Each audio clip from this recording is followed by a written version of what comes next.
Greetings, fellow Demon Slayers. This is Taimanin Mari here today with another Action Taimanin video. So for today's topic, I'm just going to do a should you buy or I guess must buy character videos and characters you should avoid because a lot of new people are still coming into the game, so I still get the question almost daily. Like personally in my DMs or in my Discord, people want to know what characters should they invest in. So we're going to get right into it. We're just going to go from left to right and say if she's worth your time or not. And give quick reasoning why. So, Shiranui, she's not worth your time. Do not invest in her. She is a waste of 1,000 gems that could be better spent anywhere else. Yes, I do main her. Yes, she can be okay with insane gear investment, but this gear is from whaling. I'm not going to sugarcoat it. I have this stuff as remnants from when I used to whale, and it will not you probably won't have access to these things. So she will not perform the same as if she's just not going to perform like my Shiranui does. So if you watch any gameplay videos where I use her, just take it with a grain of salt. She is not a good character. Her dodge has no invincibility. Her ultimate dodge has no invincibility. Her basic attacks are terrible. They have no staying power. They give very little hit stun. And you'll more times than not just get cut off. So yeah, that's it. That's all I'm going to say about her. She's just not great. Her skills also aren't really a cohesive kit. They're kind of very, very thrown together, it almost feels like. And she's in major need of a buff. So just wait for her buff, but honestly, at this point, I don't think a buff will really help her. She's a really bad character. Save your gems. Do not buy. Next, we're going to look at Asagi. Asagi, I'm just going to start, is a resounding yes. Please buy her. Kojenka is some of the best CC in the game, whether you're playing PvE or PvP. And her Munika, when used with a red build with Kojenka, can further stack the time stop. And if you decide to go green Asagi, instead of having Munika, you'll have Renjenka, which just causes insane amounts of DPS. So overall, Asagi's a giant yes. As long as you throw Kojenka on your bar, as long as you use your Taimanin art, which would just be her basic attack steroid, and then as long as you run either Muneka here or Renjenka here, you're going to be in for a good time. She's a really easy character to play. She's really fun to play. She's always been a pleasure whenever I used her. And she'll get the job done. She is one of the starter characters, and she is a great starter pick. So don't sleep on Asagi if you're interested in her. Next we come to the second starter character, Sakura. Sakura is an awful character. I don't like her. She relies too heavily on her spin ability, which would be the shadow. Is this it? No. This shadow cleave. This is it. This is her only real good ability. But the issue with it is it does not provide her with hyper armor, and if she gets knocked out of it, you're stuck waiting 15 seconds. And anyone who's played Sakura will agree with me when I say her whole gameplay style is just waiting for shadow cleave. So once you use Shadow Cleave, you're essentially waiting to do Shadow Cleave again. The reason being is her basic attacks are terrible. She has T-Rex arms, which means she has no range, which means it's very easy for enemies to kind of punch her in the face and take priority when you're trying to basic. She also has very little staying power when her basic attacks hit, just like Shiranui. So again, she could be hitting something and it could just kind of not care and hit her back since it won't really be in hit stun. Which is weird because you think someone who's multi-slashing you with daggers would provide more hit stun, especially because she has T-Rex arms. But either way, yeah, it just kind of turns into a character that's borderline useless unless she can Shadow Cleave. And yeah, Shadow Cleave does good damage, it's respectable, but it's nowhere near as OP as other characters, and on a longer cooldown than some other characters. So, this is a resounding no. If you're starting the game, do not pick her. And if you're playing the game and you have 1,000+ gems, do not buy her. She falls in the same category as Shiranui. I would avoid these two like the plague. They're just not great characters. Next we look at Renko. Renko is a great character. The only drawback to Renko is blue is really the only way you can build her because she just synergizes so well with blue. But what you get is you get an OP meteor that knocks down enemies and deals an absurd amount of damage, as well as being a sizable AoE. you get a Wind Slice, which cuts through enemies and causes Groggy with 3 blue. And Groggy is just essentially a stun where they can't do anything. And it procs 100% of the time as long as an enemy does not have super armor. What this means is that in a PvP setting, if she lands a Wind Slice, the enemy will be groggied because there is no super armor in PvP. So that's just an amazing ability for her kit. Finally, her basic attack is amazing as well, and the final hit actually gives her hyper armor. So it's just overall a great character. She has good reach on her basics. They kind of sweep when she attacks, like when you're looking at the animation here. So you're going to more times than not hit multiple enemies kind of in a cone in front of her. And then it ends in the iconic Devil May Cry Virgil Vortex, which just multi-hits anything in that area. And Wind Slice also ends in the same vortex. So overall, yeah, Renko's a great pick. Only drawback being is that you should build her blue. I do not advise building her red or green. But outside of that, definitely a good buy, especially at the price point of 1,000 gems. Next, we're going to come to the third and final starter character. That will be Yukikaze. So, if you don't like melee characters who can beat face all day, maybe you'll like Yukikaze, who's a ranged character that can shoot face all day. She's a great character. She has amazing AoE capabilities in PvE. Due to skills like Ryun, this simply AoEs anything underneath her, and enemies kind of like to dawdle towards you anyway, so it's not that hard to do. But she has a dodge called Rakurai, which would stun anything in this area. And if you can kind of catch a bunch of enemies here, that just will simply combo into an easy multi-hit Ryun on multiple things, as well as healing her and giving her 250% damage on any parts of it that critical. So the move has high damage output. On top of that, you have a huge AoE Frieza Death Ball with the Raijudan, which again, just deals really well with crowds. So between her CC off of Rakurai, and her AoE damage from Ryun and Raijudan, as well as having lifesteal on Ryun, just makes for a really good character. On top of that, her dodge actually has really good iframes on it. She almost like turns into a bolt of lightning for a couple of frames. So with Yukikaze, it's really easy to like get out of like really bad situations, whether you ultimate dodge or not. And if you do ultimate dodge, then everything near you is just stunned anyway. Unfortunately, again, like when we look at Shiranui, that's another drawback. Her dodge has 0 iframes. Even if you ultimate dodge with her, she is still able to be hit. The same thing with her basic dodge. It's kind of more of a dash than a dodge because you can dodge stuff and it'll just punch you in the face if you're within range to be hit. Yukikaze doesn't have that issue. She can actually dodge through enemies, take advantage of her iframes, and never see any damage dealt to herself, on top of being ranged and able to kite. So overall, yeah, she's a great pick. Definitely, if you're starting the game, you're basically choosing from 2 characters, because as I said, I do not suggest Sakura. So, starting the game, if you choose either Asagi or Yuki, you're going to have a good time, and you're going to have a waifu that you can rely on, and both of these waifus can clear every piece of content in this game. So they're definitely like great starter picks overall. Next we come to Emily. If there's anyone who you should buy, it is Emily. She is abysmally boring to play, I'm not going to sugarcoat it, but she is the most OP character in the game simply because of how her kit works.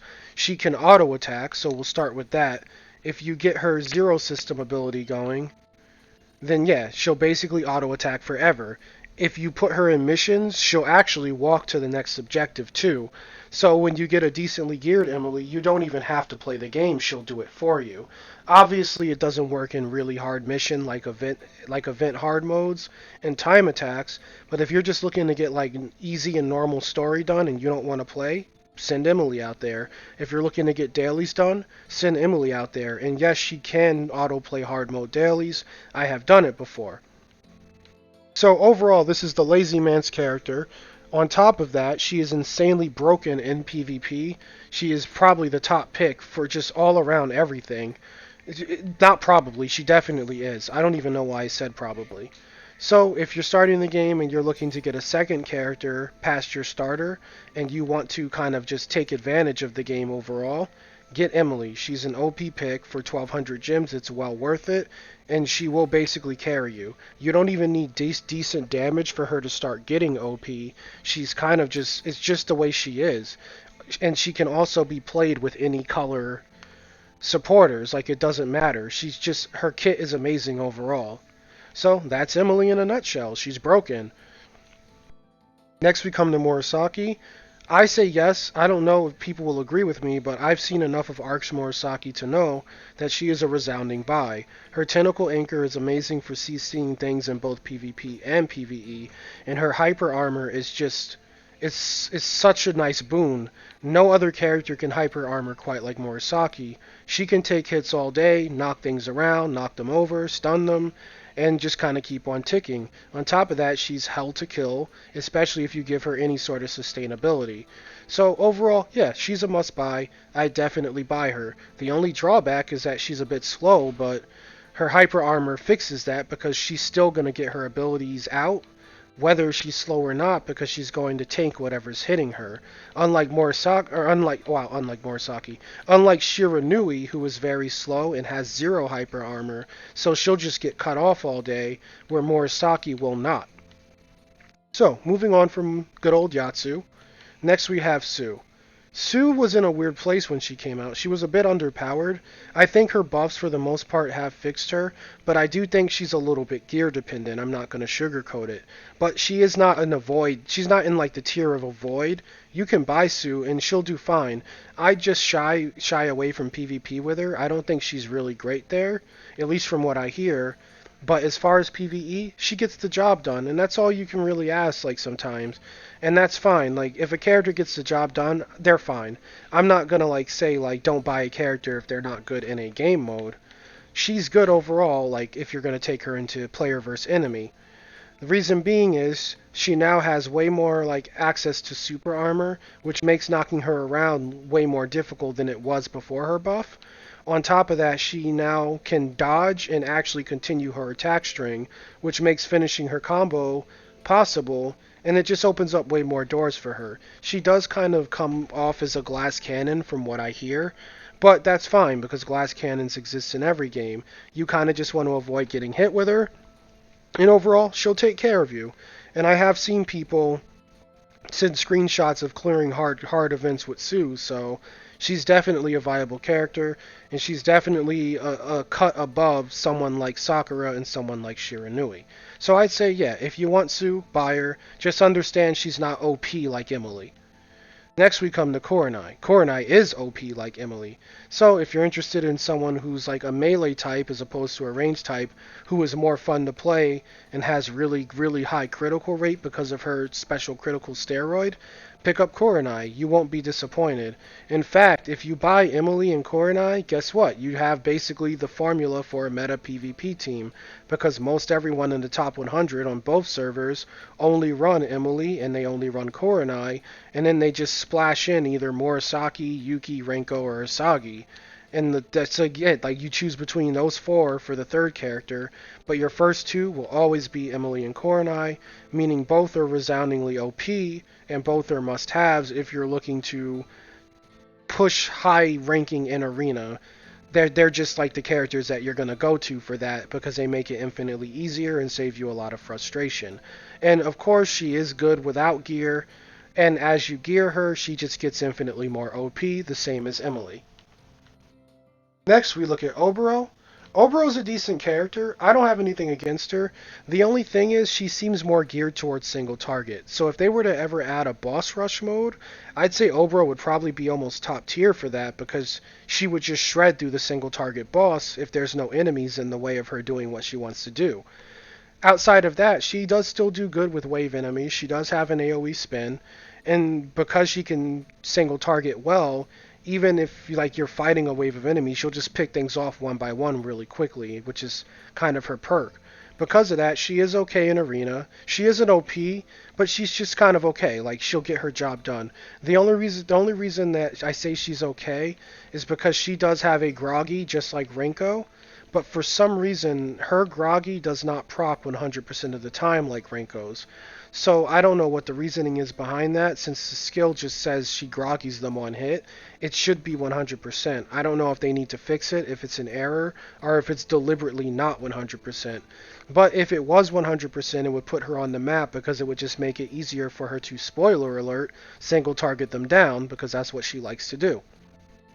Overall, she's worth it. 1200 gems. If you like Obero or she's your waifu, grab her. Just understand she's not like a queen of the meta like Kurenai or Emily, and that same goes for Sue, and also Asuka. But just because they're not meta doesn't mean they're bad characters. Like I said, the honor of being terrible is just reserved to Shiranui and Sakura. They suck. And finally, we look at Asuka. She's a good character. She was a bit skewed when she came out because her scaling still had the Japanese scaling, so she looked stronger than she actually is, but even with the global version scaling applied, she's still a solid character. Like I watch one of my one of my mods in the Discord server, Tack, he plays her, and he does fine with her. She looks super fun to play. She has a really speedy launcher. She's speedy overall, so she seems really hard to hit. And it seems like her dodge has good iframes from the gameplay I've watched. And she also has this sweet hybrid playstyle going on because her Taimanin art actually turns her basic attacks ranged, which means you can choose to melee from kind of mid-screen if you want and still get your full combo, which makes her great for getting your 30 hit combo in hard modes. And her speedy nature makes her great for keeping your 50% health because if you can quote unquote Dark Souls dodge, she'll take care of you. And her DPS is of course fine, like she's a decent character. She's not OP, but she's kind of a well-rounded character. And again, if a character can get the job done, I will always suggest them, especially like if she's your waifu. So with all that being said, that's pretty much everyone. I didn't want to go like crazy in depth as far as like going into their skills and showing everything, but like I just wanted to give you like a general like idea of what you're in for if you buy a character. So, too long didn't watch. Shiranui's bad, avoid her. Asagi is a great starter, definitely pick her if you're into melee waifus. Sakura is bad, avoid her. Do not spend gems on either her or Shiranui. Please save your gems for better characters. You'd be better off pulling gacha than wasting it on these two characters. Or buying skins, or buying any other character. Renko is great, definitely a perfect choice. If you're looking to spend gems on someone early, I would definitely suggest grabbing Renko, Emily, or Kurenai. You know, any of those characters. Same thing with Yuki. If you didn't start with her, she's always a good investment for gems, and she is a great starter. Emily's OP, we all know that. Murasaki's great, definitely worth the gem investment, and for 1,000 gems, you can't go wrong. Same thing with Sue. Sue's a decent character, she gets the job done. Just try to keep her away from PvP until she's super geared and has an invulnerability supporter. But before then, she may leave a little bit to be desired there. But as far as PvE, she will take care of you and get the job done. Kurenai is OP, she's a resounding yes, even at 1,200 gems. Buy her, she's really good. I'd say Obero is a yes if she's your waifu. She's decent in all game modes. She's not OP, but again, she gets the job done. And Asuka, she gets the job done and is worth the 1,200 gems. So with that all being said, that will end the video. I hope this helps the people who like have the question, who should I buy next? And you know, I just hope it helps you to pick like a character. Again, I can't stress this enough. Like, even if it's your waifu, really be cautious about getting Sakura and Shiranui. Like, Shiranui is my current waifu, but there are characters I want that just aren't out yet that will replace her instantly. Even if they suck, I just like other characters more than her. But out of what we have, I do like her, I do play her. Do not take my Shiranui gameplay as law. She is not a good character. She's really hard to play. In some of those videos, there's a whole lot of failed attempts before you actually see like the amazing, like, oh wow, look at that Shiranui clear. Like, sometimes I have to re-record because it goes really bad with her.